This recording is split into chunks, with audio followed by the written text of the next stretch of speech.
descesse, o número para receber o batismo seria muito menor ainda. Porque quando Jesus falou e fez a promessa, Ele falou a última vez para aproximadamente 500 irmãos. E no dia que o Espírito Santo desceu, só tinha 120. Se tivesse demorado mais, talvez tivesse apenas 100. Se tivesse demorado mais, quem sabe apenas 50. Porque os irmãos começaram a divagar entre dois pensamentos. E a Bíblia diz que o próprio Pedro, ele resolveu voltar para a velha vida de pescador. Eu não estou dizendo que Pedro se desviou, que Pedro estava no mundo, não. Mas ele estava voltando aos poucos para a sua velha vida. E a Bíblia diz que uma parte dos discípulos o acompanharam e foram pescar juntamente com Pedro. É isso que acontece na vida de um crente que não vive a plenitude do Espírito Santo. Começa a esfriar, começa a desanimar, começa a não ter mais prazer em cultuar a Deus, começa a faltar os cultos, começa a deixar de evangelizar, e quando nós menos esperamos, nós estamos longe da pessoa do nosso Senhor Jesus Cristo. Assim estavam os discípulos, mas a Bíblia diz que eles tomaram uma atitude certa, meus irmãos. Eles foram para o cenáculo do Pentecostes, eles obedeceram a ordem do nosso Senhor Jesus Cristo e foram em busca da promessa. E a Bíblia diz que eles oravam, buscaram a presença de Deus. E a Bíblia diz aqui em Atos capítulo 2: e cumprindo-se o dia de Pentecostes, o Senhor cumpriu a promessa, respondeu a oração dos irmãos. E a Bíblia diz que todos foram cheios do Espírito Santo e começaram a falar em outras línguas. Bendito seja o nome do Senhor.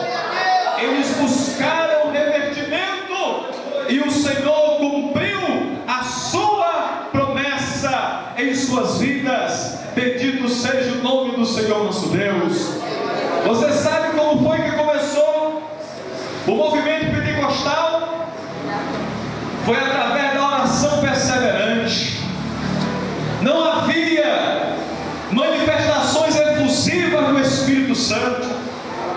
E um dia, 10 jovens, assim como vocês, essa história está escrita no livro De Volta para o Altar. Eu não sei quem de vocês aqui já leram esse livro. Um livro muito bom. E é nesse livro que conta essa experiência. 10 jovens, no final do ano, eles estudavam em um colégio interno. No início do século 20, 1901, 1906, por aí. Eles estavam estudando e no final do ano, aqueles jovens eram liberados para irem passar o Natal com as suas famílias.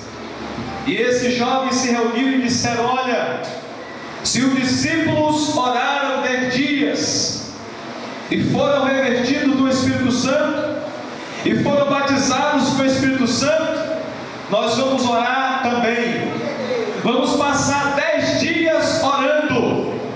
Vamos passar 10 dias buscando a presença de Deus.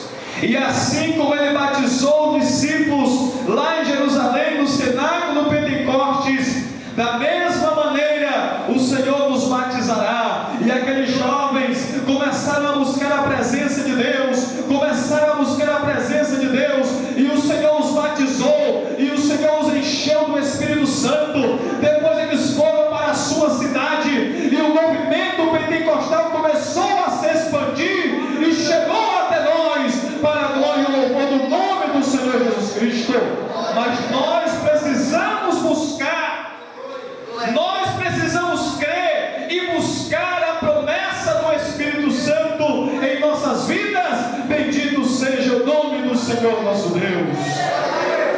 Eu não sei quantos são batizados aqui, meus irmãos, mas eu quero deixar uma pergunta para você nesta noite: o quanto você tem buscado o batismo com o Espírito Santo? Pense um pouco nisso. o quanto nós temos buscado o batismo com o Espírito Santo, o quanto nós temos buscado reviver a experiência do Pentecostes. A Bíblia diz que eles oraram, o Senhor cumpriu a promessa, o Senhor respondeu a oração, e todos foram cheios do Espírito Santo e começaram a falar em outras línguas, conforme o Espírito Santo lhes concedia que falassem. Bendito seja o nome do Senhor. Mas isto depois que buscaram a presença do Senhor nosso Deus. Evidências do Pentecostes. A primeira evidência que eu quero destacar esta noite, meus irmãos, é que o poder do Pentecostes, ele atrai pessoas a Cristo e a igreja. Eu vou ser bem dinâmico, porque o tempo já está vencendo.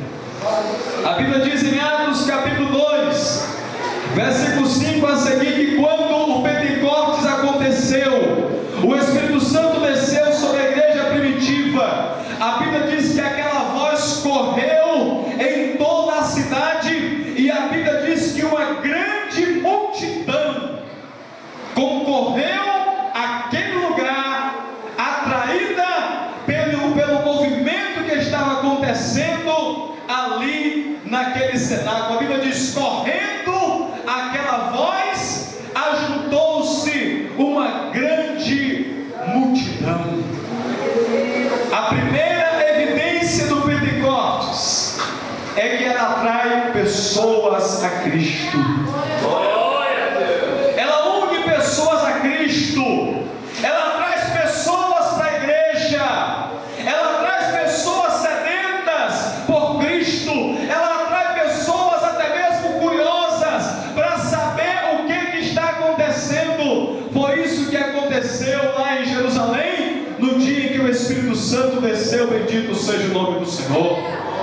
Quando nós lemos Atos capítulo 8, o versículo 6 e o versículo 7, a Bíblia diz que a igreja foi espalhada devido à perseguição que começou com Paulo, e a Bíblia diz que aqueles que foram dispersos saíram pregando a palavra de Deus, e a Bíblia diz que Felipe chegou em Samaria, e a Bíblia diz que ele começou a pregar a palavra. A Bíblia diz que as multidões concorriam para ouvir a palavra, milagres e maravilhas aconteciam, e havia alegria naquela cidade. Bendito seja o nome do Senhor. O Pentecostes, ele atrai pessoas a Cristo. O poder e a unção do Espírito Santo, queridos irmãos, ele atrai pessoas a Cristo. O problema é que a nossa geração está indo na contramão de Deus muitas vezes. Às vezes nós estamos criando mecanismos humanos para trazer pessoas a Cristo. Quantas igrejas, quantas pessoas estão usando de artifícios, de mecanismos humanos, de métodos humanos para atrair pessoas a Deus, e por mais que lutem muitas vezes, em muitos lugares, a igreja não tem conseguido crescer, a igreja não tem conseguido se multiplicar, o número de crentes não tem conseguido aumentar, porque nós temos deixado de lado o poder e a unção do Espírito Santo, e muitas vezes temos nos apegado a outros mecanismos e a outros artifícios. Quando há poder do Espírito Santo, quando há unção do Espírito Santo, as pessoas